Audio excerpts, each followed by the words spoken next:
नमस्कार दोस्तों, कैसे हैं आप। आशा है आप अपने परिवार में सभी कुशल मंगल से होंगे। आज हमारा वीडियो शूट करने का कोई इरादा नहीं था, किंतु कल हमने खबर पढ़ी, देखी, कुटुंब ऐप पर, सोशल मीडिया पर प्रसारित हो रही थी। बुलंदशहर के एक कोटेदार जो सिकंदराबाद तहसील से आते हैं और रूपवास पचेगी उनका गांव है, कमल सिंह नाम के विक्रेता हैं। उनकी दुकान पर कुछ कार्ड धारकों ने, जो दबंग किस्म के थे, उन्होंने हमला कर दिया। उनके साथ मारपीट, गाली गलौच, जो भी उन पर ताकत आजमानी थी वो उस राशन विक्रेता पर आजमाई और उसे लहूलुहान कर दिया। तो सबसे इस बारे में समस्या यह है कि आज कमल सिंह के साथ हो रहा है, कल किसी और विक्रेता के साथ होगा और कई जगह पर हुआ भी है। उस पर क्या कार्रवाई हुई, कैसे कार्रवाई, वो तो उन लोगों को पता है, किंतु इसका एक समाधान है कि आप लोग इकट्ठे हों, संगठित हों। मैं बार बार बोल रहा हूं, जब तक आप संगठित नहीं होंगे, आपके संगठन में मजबूती नहीं होगी, तब तक इस किस्म की घटनाएं घटित होती रहेंगी। ठेकेदार आपका उत्पीड़न करता रहेगा, अरे गहरे ना तू खैरे, वे आप पर हावी रहेंगे। आप लोग संगठित हों, अपने जिले में, अपने तहसील स्तर पर, अपने ब्लॉक स्तर पर, अपने नए पंचायत स्तर पर आप अपनी यूनिट बनाएं और किसी एक संगठन से, मजबूत किसी भी एक संगठन से आप उससे जुड़े। जुड़ने का मतलब ये नहीं है कि समस्या गांव में हो रही है वहां से प्रदेश अध्यक्ष आपको देखने के लिए आएंगे या जो जिला अध्यक्ष नियुक्त हुए हैं आपके गांव में आएंगे। वो आपको, जो आपकी नए पंचायत स्तर के संगठन होगा, ब्लॉक स्तर का संगठन होगा, यदि इस किस्म की कोई समस्याएं होती है, वो संगठित हों, इकट्ठे हों और इकट्ठे होकर के पुलिस प्रशासन तक जाएं और ऐसे तत्वों के विरुद्ध कठोरतम कार्रवाई करने की मांग करनी चाहिए। अब चूंकि समस्या सर्वर की है, गर्मी का मौसम है, पारा 40 से भी ऊपर जा रहा है। जब एक कार्ड धारक लाइन में खड़ा रहता है और पता चलता है कि सर्वर गड़बड़ हो रहा है, सर्वर नहीं चल रहा है, उधर परेशान कोटेदार भी है, उसे भी समस्या है, तो इसमें झगड़ा होने की संभावनाएं बहुत ज्यादा हैं और वो झगड़े हो रहे हैं। और सबसे ज्यादा एक गरीब आदमी झगड़ा नहीं करता, जो वास्तव में गरीब होता है। झगड़ा वो करता है जो पैसे से मजबूत है, जिसके यहाँ से जो अपात्र है। तो सबसे पहले तो जो इस किस्म के आदमी जो अपात्र हैं, आप उन्हें जितने भी राशन कार्ड हैं वे अपनी दुकान से हटवा दें। वे आपके नहीं है, वे आपको जरूर परेशान करेंगे। अब इस समस्या का दूसरा हल ये है कि जितने भी प्रदेश अध्यक्ष हैं, 3, 4, 5, 6, 7, जितने भी संगठन के प्रदेश अध्यक्ष हैं, अक्सर लखनऊ रहते हैं या लखनऊ के आसपास के जिले के हैं, वे अपना एक लेटर पैड पर पत्र डीजीपी को दें। डीजीपी चूंकि पुलिस का मुखिया होता है प्रदेश का, उसके सामने समस्या का समाधान रखा जाए, समस्या रखी जाए कि कोटेदारों के साथ अभद्रता की जाती है, मारपीट करते हैं, गाली गलौज करते हैं, जबकि समस्या सर्वर की है, नेटवर्क की है। एनआईसी नहीं चाहता कि सर्वर सही हो, नेटवर्क सही हो, क्योंकि वो चाहता है कि कोटेदारों में झगड़ा होता रहे, कार्डधारकों के बीच में झगड़ा होता रहे। एनआईसी से मिलने वाला जो 25 रुपए का आपका लाभांश है, उसे वो डकार रहे हैं, डकारते रहेंगे। तो इसमें सबसे बड़ी समस्या आपकी सर्वर की है। सर्वर की समस्या के लिए आप अपने ज़िले में, अपने लखनऊ में, वो हमारे जो प्रदेश अध्यक्ष जो भी हैं, अपना में भी लिखें खाद्याध्यक्ष महोदय को कि सर्वर सही कराया जाए, और साथ में डीजीपी को भी पत्र लिखें।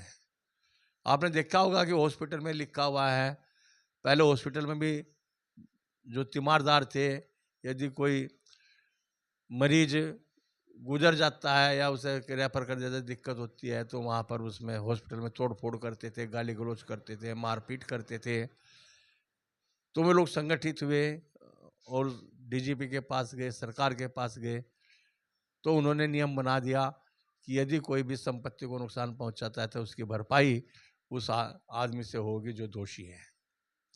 तो इसी प्रकार प्रदेश अध्यक्षों को चाहिए, उनसे निवेदन है कि आप अपने लेटर पैड पर, चूंकि आप संगठन के मुखिया हैं, आपका एक लेटर पैड हर कोटेदार की तरफदारी करता है, आप उसे भेजें।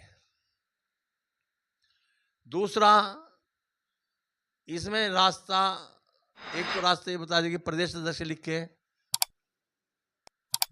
दूसरा, आप अपने, हम अपना व्हाट्सएप नंबर दे देंगे, आपको लिख देंगे इसमें डिस्क्रिप्शन में। उस व्हाट्सएप नंबर पर आप एक दरखास्त लिखें और उसमें अपनी समस्याएं डीजीपी के लिए लिखें। 8, 10, 20, 30, 50 यदि जो प्रार्थना पत्र हमारे पास आएंगे, हम भी अपने कार्यालय के माध्यम से डीजीपी को लिखेंगे। और 5 या 6 जून को मुझे लखनऊ भी जाना है, वहाँ पर जा कर के मैं इस समस्या के बारे में कार्य करूँगा। तो ये मेरे सुझाव हैं। तीसरा कि आप अपनी सेफ्टी खुद करें, अपने कानून में करें। यदि आप सीधे पुलिस में जाएंगे तो पुलिस वाले आपसे पैसे लेंगे, और जब वो कार्य करेंगे, एक बार ऐसा हुआ है, घटना मैं खुद स्वयं की बताता हूँ। मेरे यहाँ भी कुछ कार्डधारकों ने दिक्कत की थी, मैं चौकी गया। जब मेरा ये समाचार पत्र या चैनल नहीं चलता था और मैं किसी संगठन में नहीं था, सामान्य कोटेदार था, कोटेदार की कोई भी इतनी खास अहमियत पुलिस वाले नहीं देते। उन्हें पता है कि ये तो पैसे वाली पार्टी है, आप पुलिस में जाएंगे सिक्योरिटी के लिए तो आप वो महीना बांध लेंगे या पैसे लेंगे, ये सच्चाई है। जब मैं चौकी गया, मैंने कहा कि भाई जब तक मेरा वितरण हो 2 आदमियों की आप ड्यूटी लगा दें, होमगार्ड की ड्यूटी लगा दें। दरोगा जी से कहा, कहने ठीक है आप जाइए पंडित जी, हम लगा देंगे। किंतु बाद में क्या हुआ कि जब वितरण खत्म हो जाकर था, उस टाइम तो वो आग्रह थे, और बाद में 3000 रुपये महीना हमसे बांध लिया। तो जब तक डीजीपी का पत्र पूरे प्रदेश में कप्तानों के पास नहीं आएगा तो आपकी सुनवाई नहीं होगी। तो आप कोशिश करें, आप भी खुद लिखें, प्रदेश अध्यक्ष से भी लिखवाएं, और मैं भी जरूर लिखूंगा, मेरा वादा है, बशर्ते कि आपको व्हाट्सएप पर प्रार्थना पत्र लिखें, उसमें ऊपर डीजीपी का नाम लिखें, पुलिस महानिरीक्षक उत्तर प्रदेश सरकार, और माध्यम डॉक्टर भुवनेश्वर दीक्षित, बस नीचे अपना विषय निवेदन यह है कि हम कोटेदार हैं, सर्विस की समस्या होती है, लोग बाग हमारे पास झगड़ा करते हैं, मारपीट पर उतारू होते हैं, हमारी संपत्ति का नुकसान होता है, और ऐसे लोगों के विरुद्ध कठोरतम कार्रवाई का प्रावधान किया जाए और ये जो आदेश होंगे, इस पर कार्रवाई होगी, वो पूरे जिलों के कप्तानों तक भेजा जाए। इस किस्म का मैटर आप बना लीजिए। बनाने के बाद आप अपने प्रदेश अध्यक्ष को भी लिखें, जिला अध्यक्ष को भी कहें, और सबसे बड़ी बात है कि आप संगठित हो। अपने तहसील स्तर पर, जिला स्तर पर आप ये करें। कल मैंने वीडियो डाली थी, रोहतास पटेल जी पे भी धमकी मिली थी, किंतु दुख इस बात का है कि केवल 600-700 आदमियों ने वो देखी है और आगे वो फॉरवर्ड नहीं की, जबकि आज रोहतास पटेल जी के साथ मामला है, कल किसी दूसरे के साथ होगा। तो आप इसे लाइक करें, शेयर करें, वीडियो को पूरी देखें, बीच में स्किप ना करें। बीच में स्किप करने से जो बात हम बताना चाहते हैं वो बात खत्म हो जाती है, वह समझ में नहीं आती, फिर आदमी कमेंट्स करते हैं। तो आप देखें और दूसरों को भेजें, और जितना आप प्रसारित करेंगे उतना ही ज़्यादा आपका फायदा है। एक बात और मैंने आपको बताई थी कि एक मैं आपको फार्मूला देने वाला हूँ, वो भी जब मिलेगा 500-600 वीडियो तो भैया मिलने वाला नहीं है।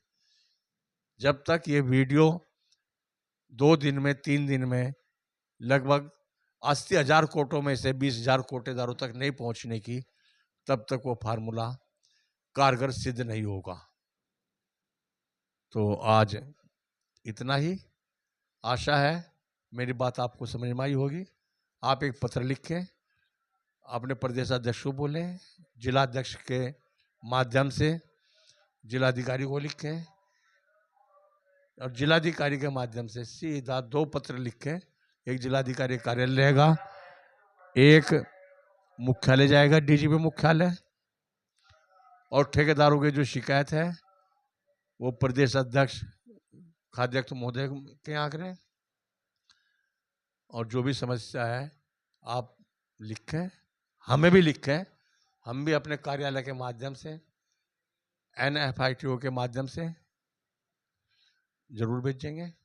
हाँ, एक बात और बता दूं कि NFITO क्या है, इसके बारे में आपको कुछ समझ में शायद नहीं पता है। जितने भी कर्मचारी हैं उनके संगठन है, सरकारी कर्मचारी हैं, और उनका एक महासंघ है। महासंघ का मतलब ये है कि जितने भी छोटी यूनियनें हैं, 10, 20, 30, 50 यूनियनें हैं, जैसे क्लर्कों की यूनियन है, चपरासियों की यूनियन है, सफाई कर्मचारियों की यूनियन है, इंजीनियरों की यूनियन है, बैंक कर्मियों की यूनियन है, अध्यापकों की यूनियन है। तो जितनी यूनियन है, सभी यूनियनों को संगठित करके एक महासंघ बनाया गया है।